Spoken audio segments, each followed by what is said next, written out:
Somebody pull that plug.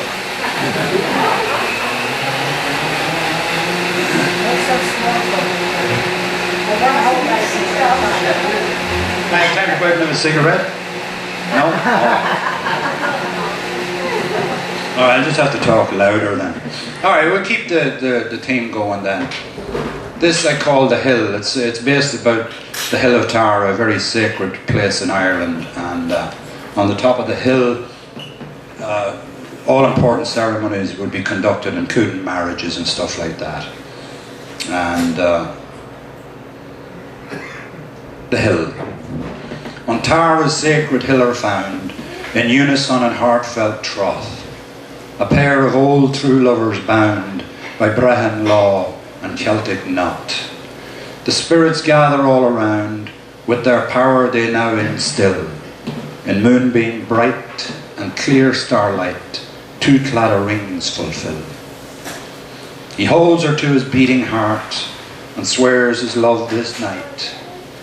The maid she swears they'll never part, evermore will their souls take flight. They walk across the valley floor to the mound above the Boyne, and offer there to ancient yore their souls and hearts and minds.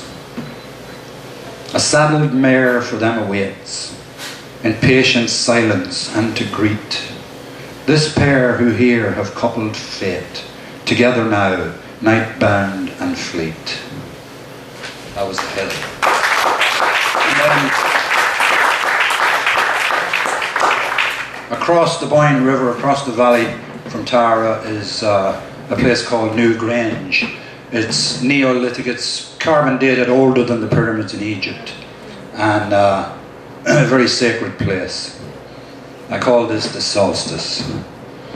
From the stone of Fal on Tara high, across the river that flows deep and slow, the ancients all gather at this holy place to catch the bright morning's warm glow.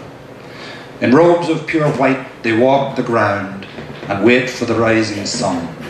In the heart of the mound old souls can be found, heaven bound they now become one. The Master appeared in unearthly sight and raises his arms to the sky. The people bow down and kneel on the ground, then chant with a joyful cry.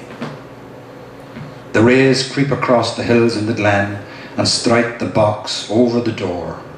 They follow along to the chamber, and then the love there enshrined proudly soars. It has always been done in this very way, and for eons will last evermore. Their spirits will rise and fly every day and watch over our true heart's core.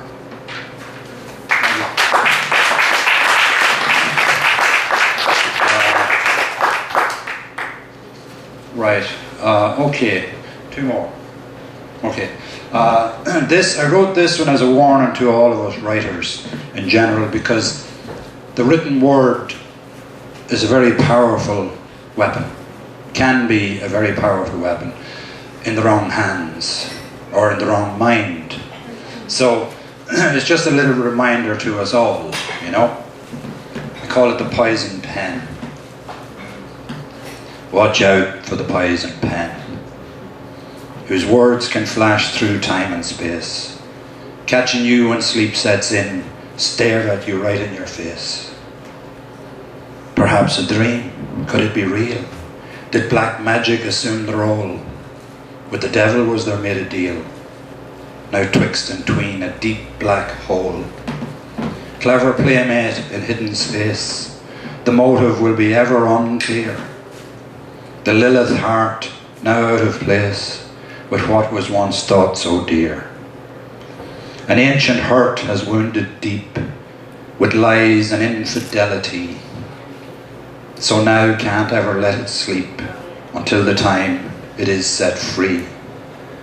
Innocence is a lonely place, young soul will never adult be, for heart and mind must win the race to attain sublime eternity. A tortured mind drives deep the nail that crucifies both heart and soul. Cry and moan to the heavens wail for peace of mind and love for all. So beware, my friends, and take my word of the poison pen's ink and might. 'Twill cut and slice just like the sword, and hurt you deep with its feral bite.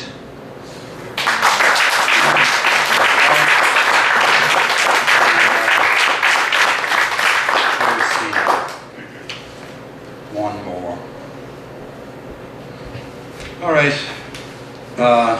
I wrote this. It was something I witnessed when I was about 7, and it's stayed with me ever since. I got such a shock. It was such a shocking thing for me to see. Anyway, I call this The Swans. Glides across the smooth lake surface, but she's nowhere in sight. Stately, he moves on ever through the night, when a moonbeam beckons to a hidden place where once they did dwell. Faster now, maybe she lays there, and love again might they share. But no earthly sign now, only pain.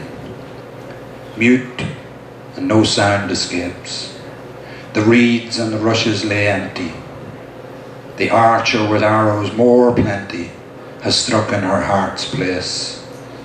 He follows the silver moonbeam upward toward the eternal light. The lake is quiet now that the swans have gone. Once they sailed its wide surface silent and free. A ghostly presence is all that lingers on to remind us of what there used to be. He searched for her, but alas, no trace, no sight. Meshed together now mid the moonbeam light.